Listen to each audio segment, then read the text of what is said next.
안녕하세요. 오늘도 사연 살롱을 찾아주셔서 감사합니다. 30년간의 결혼 생활을 마치고 황혼의 솔로가 된 여성이에요. 제 이혼 사유는 간단했어요. 남편이 저랑 사는 게 지긋지긋하다고 이혼 서류에 도장을 찍어달라고 하더군요. 그런데요, 저라고 한 남자랑 그 긴 세월을 한 입을 덮고 살면서 실증이 안 났겠어요. 마음속으로는 수십 번, 수백 번 이혼 소리가 나왔지만 부모님 때문에, 자식 때문에 꾹꾹 참고 버텨왔던 거죠.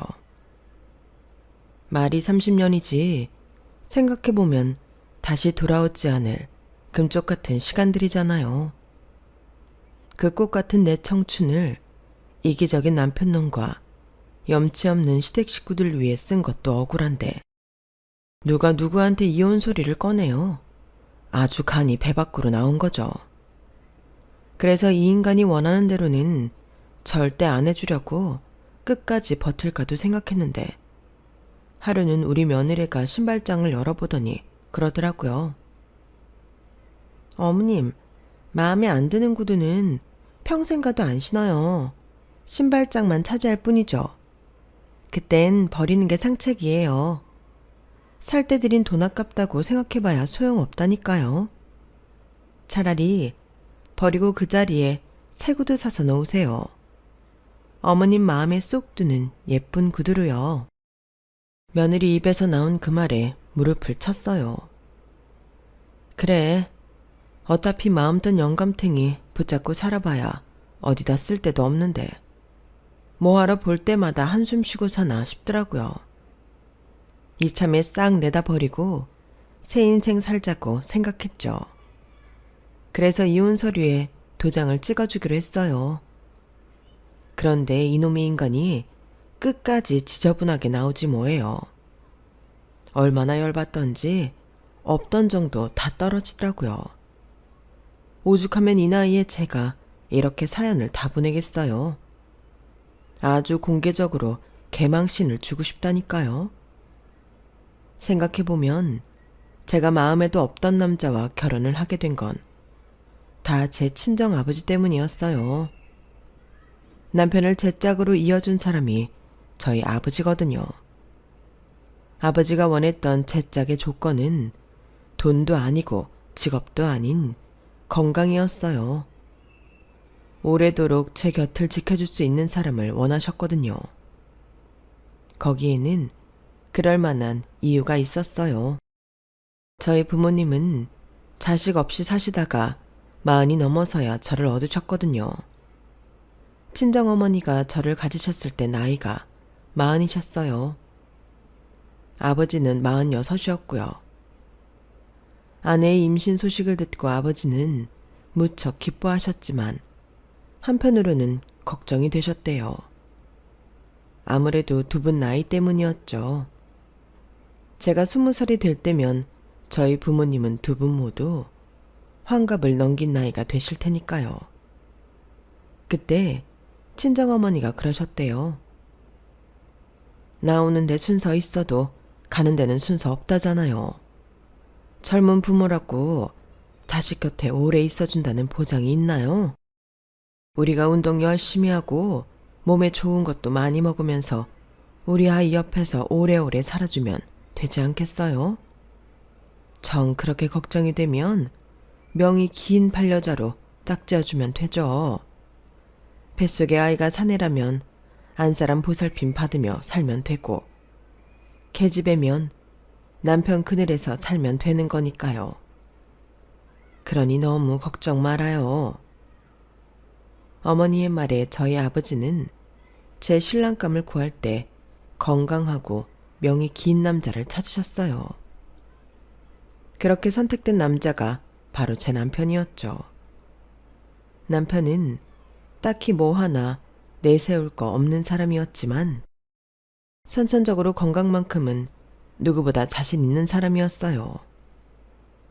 거기다 가난한 집안에서 자라 어릴 때부터 부모님을 도와 밭일, 논일을 하다 보니 자연스레 건강 체질이 된 거였죠. 제가 결혼 정년기가 되자 여기저기서 중신이 들어왔는데 그중 3사람 정도가 저희 부모님 마음에 들었나 봐요. 제 친정 어머니는 새 남자의 생년월일을 들고 사주를 보러 가셨는데 거기서 제 남편이 가장 오래 산다고 했던 거죠. 100세까지 무병장수한다고 나왔다나요? 혹시나 해서 몇 군데 더 가봤는데 결과는 같았어요. 그 결과를 전해 들은 아버지는 나머지 선처를 다 거절하고 남편과의 선자리에 저를 내보내셨어요. 건강히 오래 산다는 이유 때문이었죠. 솔직히 남편의 첫인상은 그저 그랬어요. 얼굴은 시커멓고 되게 촌스러웠거든요. 커피에 설탕을 3스푼이나 넣고는 그걸 휘휘 저은 티스푼을 입으로 쪽쪽 빨고는 제게 건네더라고요. 커피엔 자고로 설탕을 듬뿍 넣어야 맛있다나요? 그러니 저도 설탕을 넣으라는 거였죠.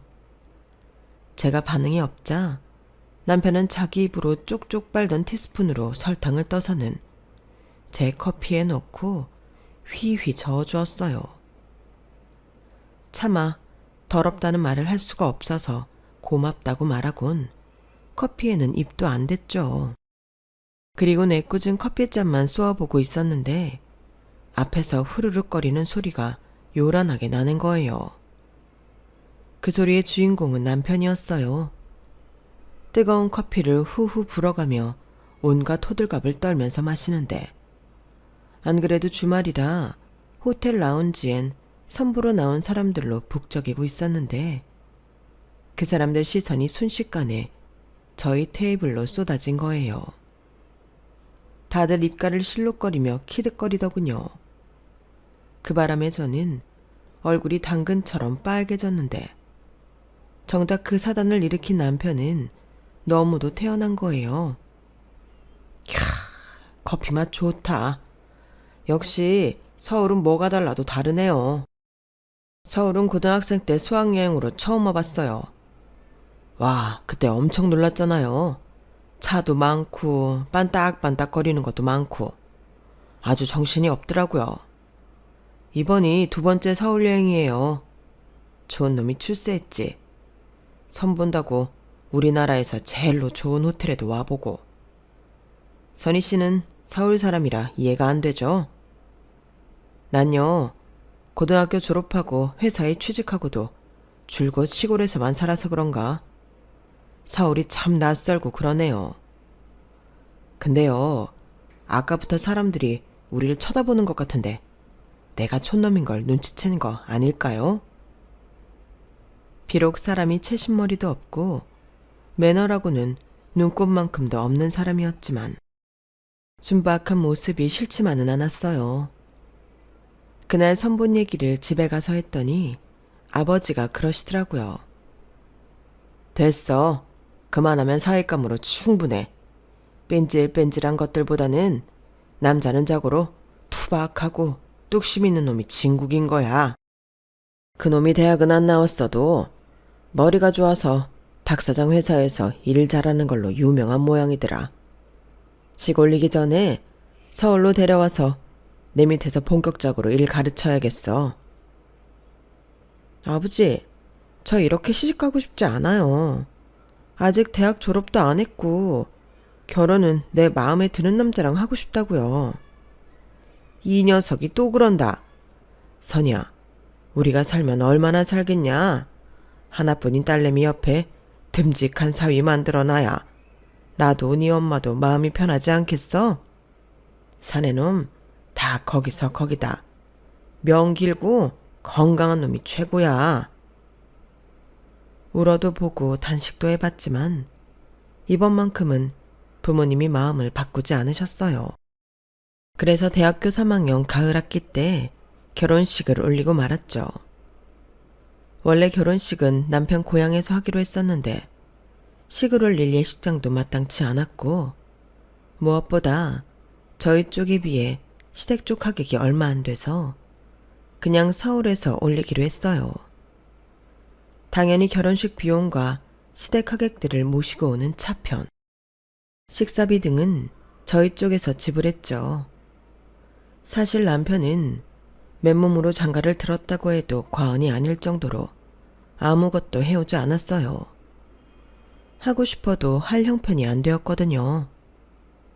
저희 아버지는 저희가 살 집도 마련해 주시고 남편이 출퇴근 때 타고 다닐 승용차도 새로 뽑아주셨어요. 거기다 결혼식을 올리기 전에 아빠 회사로 데려와 본격적으로 일을 가르치기 시작하셨죠. 비록 같은 집에서 살지는 않았지만 남편은 누가 봐도 대릴 사위였어요. 저희 집에서 이렇게 받기만 했으니 남편도 저희 집에 잘하는 건 당연했죠. 지금은 남이 되긴 했지만 솔직히 남편이 저희 부모님한테 잘하기는 했어요. 아들이 없어서 평생 목욕탕에 혼자 다니셨던 아버지는 사위 덕분에 모처럼 하늘 풀 수 있었어요. 야, 내가 자식 데리고 오는 사람들 부러워서 대중탕에 잘 안 다녔는데 이젠 나도 당당하게 대중 목욕탕을 가게 됐지 뭐냐? 든든한 사위가 옆에 있으니까 얼마나 좋은지 몰라. 장인어른도 참, 사위도 아들 자식인데 당연한 걸 가지고 뭘 그러세요. 앞으로도요, 장인어른 사우나 가실 때도 옆에 찰싹 붙어 다닐 테니까 언제든지 불러만 주세요. 넉살 좋은 남편은 연세 많으신 아빠 옆에서 입안에 혀처럼 달콤한 말을 쏟아내며 점수를 땄어요. 저희 어머니한테는 또 얼마나 잘했게요. 어머니가 차려주신 밥상은 밥을 한 톨 남기지 않고 싹싹 비워댔어요. 거기다 립서비스는 또 얼마나 좋은지 몰라요. 아이고, 우리 장모님 음식 솜씨 때문에 이 사위가 다이어트를 해야 할 판이라니까요. 장모님이 해주시는 건 하나같이 다 맛있어요. 심지어 장모님이 따라주시는 물도 맛있다니까요. 어머어머, 장서방은 어쩜 이렇게 말도 예쁘게 하나 몰라. 맛있긴 뭐가 맛있다고. 나야 자네가 잘 먹어주니 늘 고마울 따름이지. 자네 좋아하는 LA 갈비 잔뜩 재워놨으니까 갈 때 가지고 가게나. 먹고 싶은 거 있으면 언제든 얘기하고.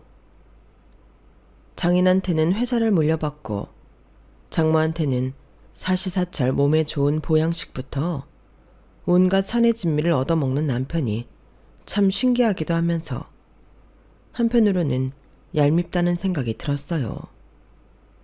저 사람은 전생에 무슨 복을 지었길래 결혼 한 번에 모든 걸 다 손에 쥐게 되나 싶었거든요. 처가에서 대접받고 사는 남편과 달리 저는 시댁에서 찬밥 신세였어요. 결혼하고 이듬해에 아이를 가진 저는 출산 막달이 됐어도 시댁에서 부르면 한 걸음에 달려가야 했어요. 안 그랬다가는 저희 시어머니가 전화통을 붙잡고 돈 있는 집에 아들 자식을 뺏겼네 어쨌네 하루 종일 신세한탄을 하셨거든요. 출산을 하고 3, 7일이 지나지도 않았는데 시댁 식구들이 모두 서울 저희 집에 올라와 일주일 넘게 지내고 가는 통에 저는 온전치 않은 몸으로 시댁 식구들한테 삼시세끼 밥을 해 먹이고 청소에 그 많은 식구들 빨래까지 해대야 했어요. 시댁 식구들은 다들 잘 사는 제 친정 눈치를 보느라 대놓고 뭐라 하지는 않았지만 내심 맏아들을 처가에 뺏겼다는 생각을 하고 있었어요. 그래서 제가 조금만 서운하게 하면 돈 많다고 유세 떤다고 소곤소곤 했죠. 차라리 대놓고 말을 했다면 반론이라도 제기할 텐데 자기들끼리 모여서 쑥덕대니 사람 미치겠더라고요. 웃긴 건 그 소리가 제 귀에 쏙쏙 들어온다는 거였죠. 그중 막내 시누이는 그나마 대놓고 불평을 하는 타입이라 들을 땐 화가 나도 저도 한마디쯤은 반격을 할 수가 있었어요. 옳기는 좋겠다. 돈 몇 푼에 남편이 아니라 충복을 하나 얻었으니 말이야. 말이 사위지. 우리 오빠가 어딜 봐서 그 집 사위야? 완전 종놈이지. 나이 든 장인 장모 모시랴. 부잣집 딸내미인 아내 받들랴. 몸이 10개라도 모자랄 판인데 말이야. 안 그래요, 옳게? 아가씨, 무슨 말이 그래요. 말에도 품격이라는 게 있어요.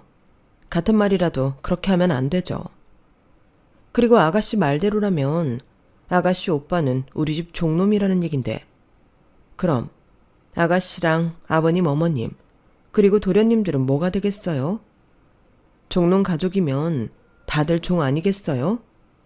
왜 스스로를 그렇게 만들어요? 뭐요? 언니 지금 말 다 했어요? 그럼 우리 식구가 다 종이라는 뜻이에요? 하, 이제야 본색을 드러내네. 그동안 종놈 집안에서 며느리로 사느라 얼마나 자존심 상했을까? 말이 그렇다는 거예요. 그러니까 앞으로는 스스로 가치를 떨어뜨리는 말은 삼가하세요. 저는 그저 신우의 말을 논리적으로 풀어서 설명했던 것 뿐이었는데, 그날의 말로 인해 저는 시댁에서 시부모 알기를 뭘로 하는 천하의 쓰레기가 돼버렸어요. 그리고 그건 남편한테도 마찬가지였죠. 당신이 손윗사람이면 어른스럽게 행동했어야지. 어떻게 어린 신우랑 똑같이 굴어. 아무리 우리 집이 당신 집에 비해 기운다고 해도 그렇지. 내 부모 형제를 종놈으로 치부하는 게 말이 되냐고. 사람 그렇게 안 봤는데 아주 무서운 사람이네.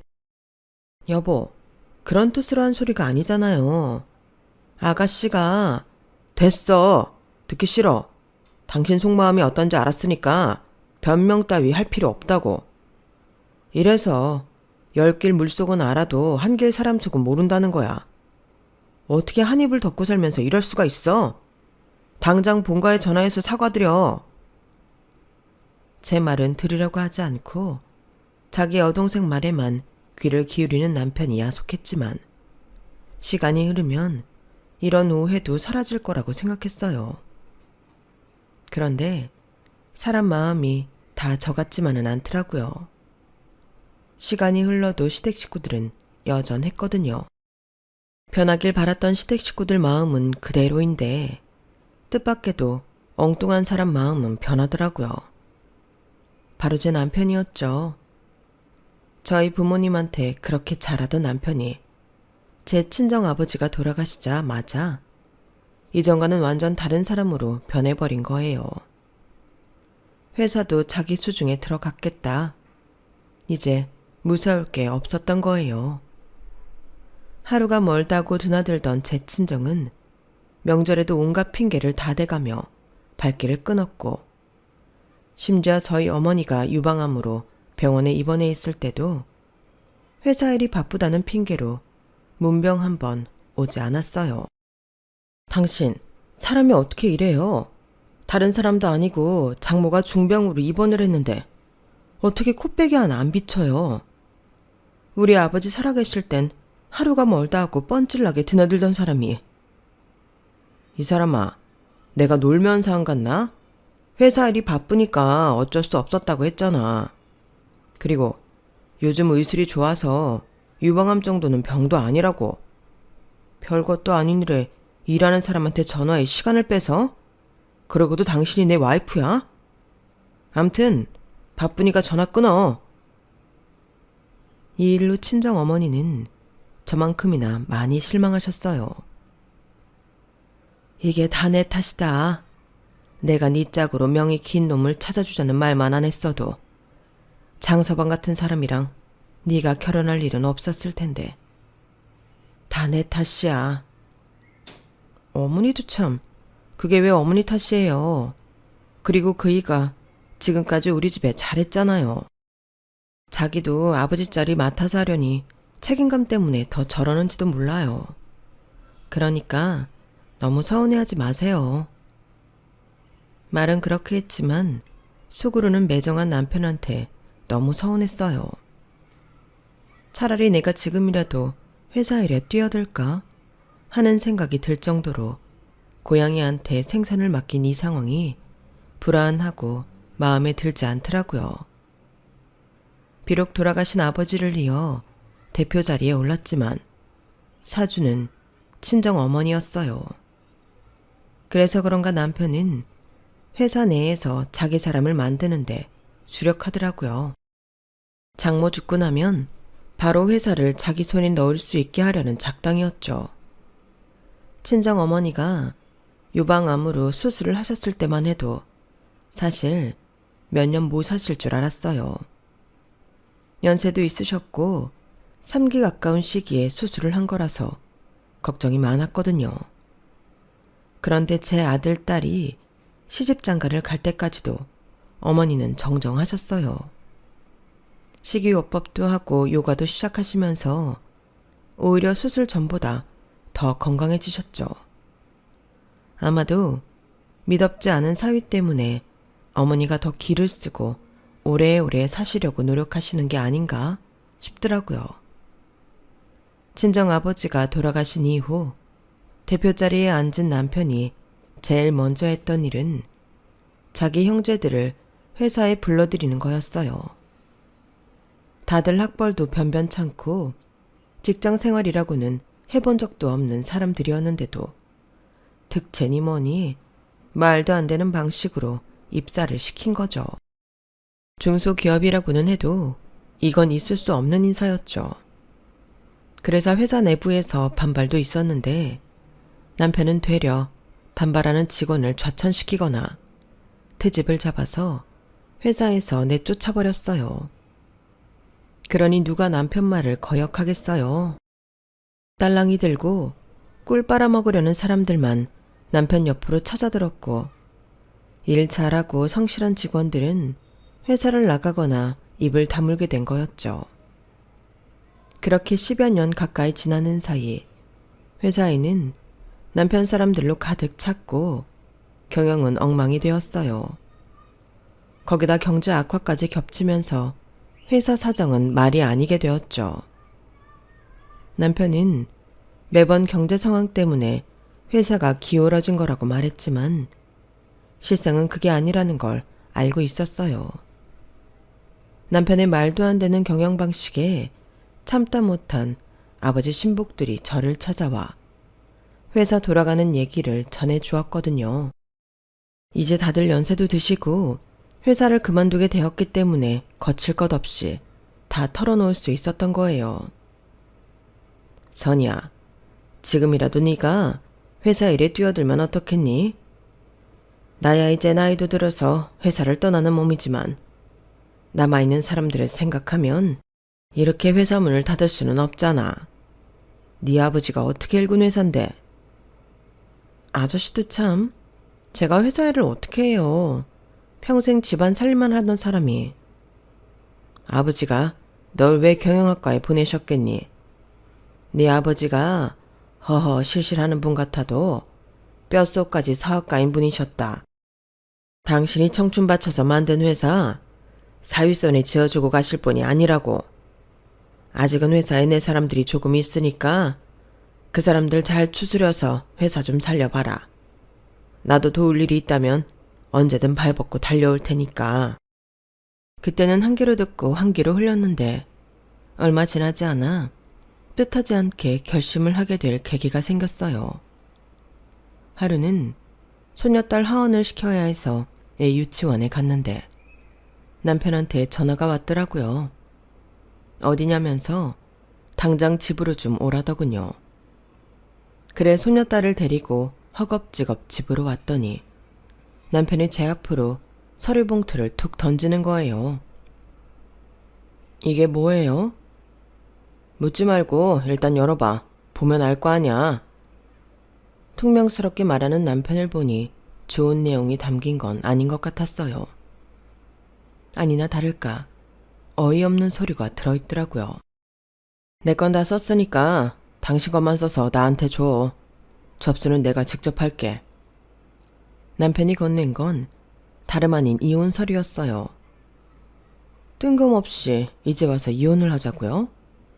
뜬금없긴. 난 아주 오래전부터 생각했던 거야. 이젠 당신이란 사람이랑 사는 게 아주 지긋지긋하거든. 말이 났으니 말인데 우리가 각방 쓰고 산 지 한참 됐잖아. 애들 시집장가 보낸 후로는 당신은 장모님 댁에서 살다시피 했으니 별거라면 별거라고도 할 수 있을 거고. 무엇보다 내가 더 나이 들기 전에 내 인생 제대로 살아보고 싶어졌어. 마음도 떠났고 몸도 떠났는데 부부로 살 필요가 뭐 있어. 같이 사는 동안 당신이 돈 한 푼 벌어온 적 없었지만 그래도 인정상 재산의 반은 위자료를 줄 테니까 군소리 말고 깔끔하게 헤어지자고. 남편은 마치 선심이라도 쓰듯 재산의 반을 주겠다고 하더군요. 그런데 이건 계산이 좀 잘못된 거잖아요. 애초에 그 재산은 제 부모님 거였으니까요. 결혼할 때 몸만 딸랑 들고 와서는 내 부모가 남긴 재산의 반을 먹겠다고요. 거기다 회사에 지 동생들 자리까지 억지로 만들어서 이날 이때까지 월급을 줬으면서요. 말도 안 되죠. 그래서 일단 생각할 시간을 달라고 했어요. 남편은 그럼 생각할 동안 친정에 가서 지내라고 하더군요. 그렇게 집을 나와 친정으로 온 저는 아흔이 넘으신 어머니 앞에서 차마 이혼 얘기를 꺼내기가 힘들었어요. 살 날이 얼마 안 남은 부모한테 효도는 못할 망정 마음의 짐을 안겨드리고 싶지 않았거든요. 그런데 이놈의 인간이 저 몰래 제 어머님께 전화해 이혼 얘기를 꺼낸 모양이었어요. 친정에 가보니 어머니가 저보고 그러시더라고요. 예전 같으면야 이혼이 큰일 날 일이었나 몰라도 요즘은 아니더라. 이미 마음 뜬 놈 잡고 살아봐야 너만 고생이지. 안 그러니? 이 늙은 어미 걱정에 다 끊어진 줄 잡고 살아보겠다는 노력은 하지 마라. 대신 그놈 하는 짓거리가 괘씸해서 온전히는 못 끝내주겠다. 네 아버지 회사 네가 받아서 해라. 그놈한테는 절대 뺏기면 안 돼. 폐은막락한 놈 같으니라고. 제 앞에서는 담담하게 행동하셨던 어머니한테 나이 든 딸의 이혼은 큰 충격이었던 모양이었어요. 도대체 그 인간이 어머니께 전화해 뭐라고 하면서 이혼하겠다는 소리를 한 건지. 어머니는 그날 이후 식사도 제대로 못하시고 감기 기운에 앓으시다 결국 폐렴까지 번져 입원을 하게 되었어요. 어머니 병실을 지키다가 하도 천불이 나서 남편한테 전화를 했어요. 당신이 뭐라고 했길래 우리 어머니가 이렇게 되신 거야? 말해봐. 뭐라 그랬어? 아니, 이젠 장모 아픈 것도 내 탓이야? 뭐라고 하긴 뭘 뭐라고 해. 당신 딸 굶어 죽지 않게는 챙겨주겠다고 했지 뭐. 노인네가 어찌나 욕심이 많은지 재산 절반을 준다는데도 부족하다고 난리더라고. 아니, 집구석에서 살림만한 여자한테 그 정도 주면 많이 주는 거 아니야? 대기업 사장들 이혼할 때도 보면 위자료는 얼마 안 되던데. 장모님은 세상 물정도 모르시고. 참. 뭐라고 이 개자식아? 넌 인간의 껍을 쓰고도 어쩌면 그럴 수가 있니? 연세 드신 장모한테 꼭 전화해서까지 이혼 사실을 알려야겠어? 충격받으실 건 생각도 안 해? 네 부모라면 그렇게 했겠니? 아, 그래야 당신이 빨리 이혼 서류에 도장 찍을 거 아냐. 나도 너랑 빨리 갈라서고 내 인생 즐기고 싶다고. 그러니까 이혼 서류에 도장이나 찍으란 말이야. 더 험한 꼴 당하기 전에. 나 마음 바뀌면 재산의 반이 아니라 10%도 안 주는 수가 있어. 잘 생각하고 처신해라. 끝까지 남편은 인간 이하의 모습을 보였어요. 그래서 이혼 서류에 도장 찍기 전에 회사부터 돌려놔야겠다 싶었어요. 아버지가 돌아가실 때 회사를 어머니 앞으로 주고 가셨거든요. 그간은 어머니가 회사 일도 잘 모르시고 제 남편이 아버지 밑에서 일을 배웠으니 남편한테 회사를 맡겼지만 이참에 경영권을 제가 가져와야겠다 싶었어요. 대기업이면야 경영권 때문에 피바람이 불 수도 있겠지만 이제는 기울어진 작은 회사, 경영권 뺏는 건 그리 어려운 일도 아니었어요. 그래도 그걸 뺏으려고 했던 건 남편이 아끼는 시댁 식구들 때문이었어요. 남편이 회사 곳곳에 심어놓은 자기 식구들 밥줄을 제 손으로 끊어내고 싶었거든요. 그래서 병석에 계시는 어머니 동의를 구해 남편을 대표 자리에서 해임시키고 그 형제 친인척들도 업무 과실과 그 밖의 비리, 횡령을 이유로 회사에서 내쫓아버렸어요. 그랬더니 남편이 한 걸음에 병원으로 달려왔더라고요. 이게 어떻게 된 거야? 내가 왜 내 회사에서 쫓겨나? 누구 마음대로? 내 회사? 그게 왜 당신 회사야?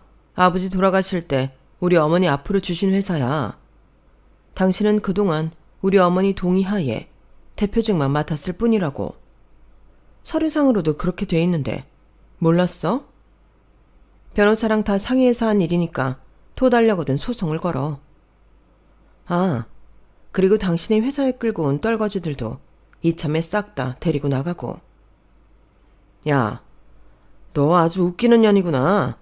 그동안 나나 되니까 그 회사를 끌고 온 거지.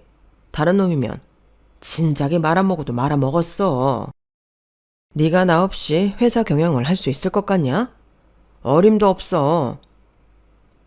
내가 회사를 말아먹든 구워먹든 신경 끄시고 당신은 대표실이나 빼세요. 그래, 좋다. 내가 더러워서 그깟 회사 그만둔다. 아, 대신 퇴직금은 제대로 정산해서 내놔라. 걱정하지 마세요. 당신 퇴직금의 절반 온전히 송금해 줄 테니까. 그 말에 남편은 발끈했어요. 왜 반이야? 내가 피땀 흘려 일했지 네가 이랬냐? 어디서 남의 노고를 맨입으로 먹으러 들어? 넌 염치란 것도 모르냐? 염치? 그 말이 당신 입에서 나온다는 게 어이없네. 이혼하자며 재산의 반 준다며? 그럼 당연히 퇴직금도 반을 나눠야지. 그 말에 남편은 누나를 굴리더니 신기하게도 순순히 수긍하곤 돌아갔어요. 남편이 돌아간 뒤 아무래도 찜찜하더라고요. 저 인간이 순순히 퇴직금 반을 내줄 사람이 아닌데 별 말 없이 수긍하는 게 이상했거든요.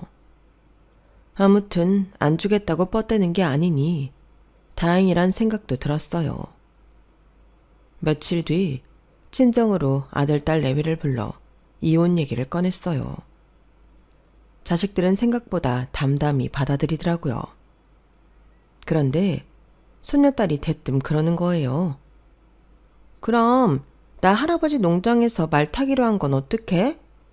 할아버지랑 할머니 이혼하면 나 제주도 못 가잖아.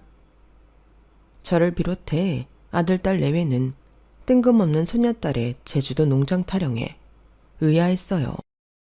그래서 며느리가 애한테 할아버지는 서울에 사시는데 왜 제주도에 가냐고 했더니 애가 그러는 거예요. 언젠가 할아버지가 휴대폰으로 사진을 보여주면서 제주도에 있는 집이랑 농장, 심지어 말까지 자랑을 했었다고요.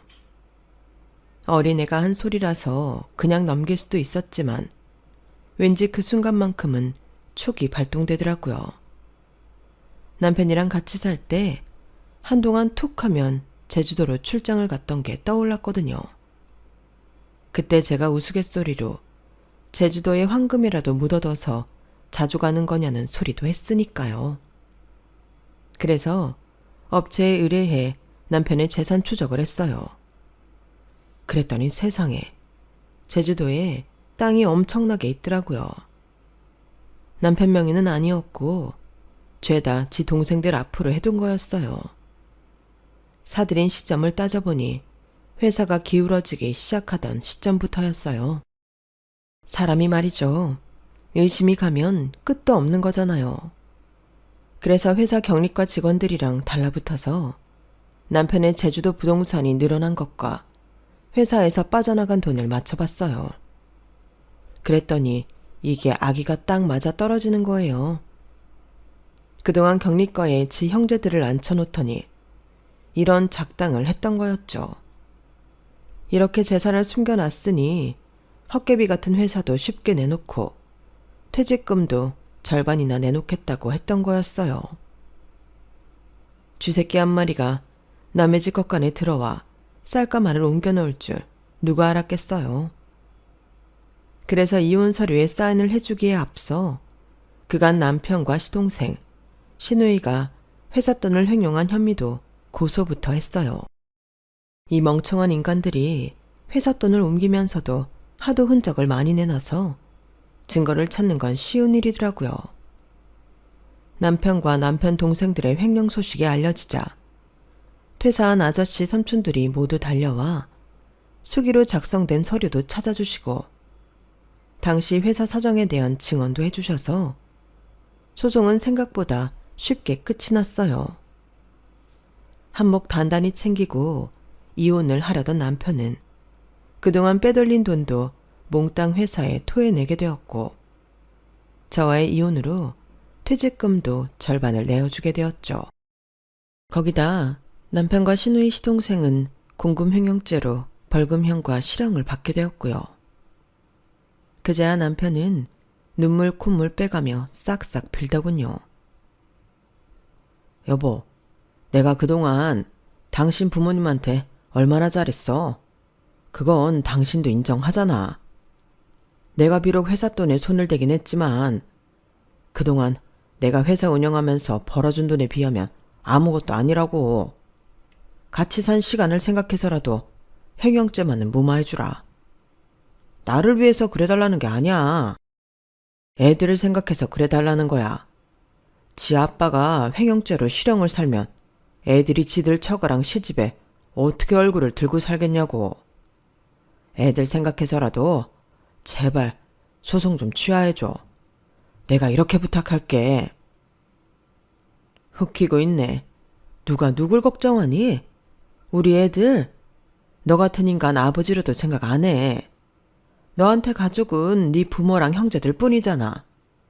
우리 애들도 그거 다 알아. 자식들 생각을 했다면 네가 인생을 그따위로 살면 안 되지. 그 소송 누가 하라고 했는 줄 알아? 우리 영민이가 먼저 권하더라. 너랑 네 형제들이 빼먹은 내 부모 재산 하나도 빼지 말고 다 받아내라고. 네 아들이 그랬다고. 가진 거라곤 몸뚱이 하나밖에 없는 거 받아줬더니 이런 배은망덕한 짓을 해놓고도 선처를 바래? 웃기지 마. 네 놈은 벽에 똥칠할 때까지 오늘 일을 후회하면서 살아. 남편과 이혼한 저는 아버지 회사를 물려받아 현재까지 운영하고 있어요. 남편한테 되찾은 회사 돈으로 다시 회사를 살릴 수 있었거든요. 제 이혼 소식에 병원 신세까지 지내셨던 어머니는 다행히 회복되셨고 지금은 저와 함께 살고 계세요. 남편의 공금횡령을 밝히는데 큰 공을 세운 제 손녀딸한테는 선물로 승마 레슨을 시켜주기로 했어요. 굳이 제주도까지 안 가도 말을 탈 수 있다니까 손녀딸이 그렇게 좋아하더라고요. 늦둥이 딸 걱정에 부모님이 골라주셨던 명이 긴 남자는 이렇게 제 손으로 연을 끊어버렸지만 부모님의 걱정과 달리 저는 외롭지 않게 살 수 있을 것 같습니다. 앞으로 머리 터지게 회사 일에 매달려 살아야 해서 외로울 틈이 없을 것 같거든요. 진작에 명이 긴 남편이 아니라 제게 회사를 물려주셨으면 더 좋았을 걸 그랬어요. 앞으로는 아내가 아닌 엄마가 아닌 사업가로서 제2의 인생을 대차게 살아보려 합니다. 지금까지 제 사연을 들어주셔서 감사합니다. 건강이 최고죠. 항상 건강하시고 행복하세요. 여러분, 사연 댓글에 응원과 현명한 조언 부탁드려요. 좋아요와 구독은 저에게 큰 힘이 됩니다. 오늘도 좋은 일 가득하세요.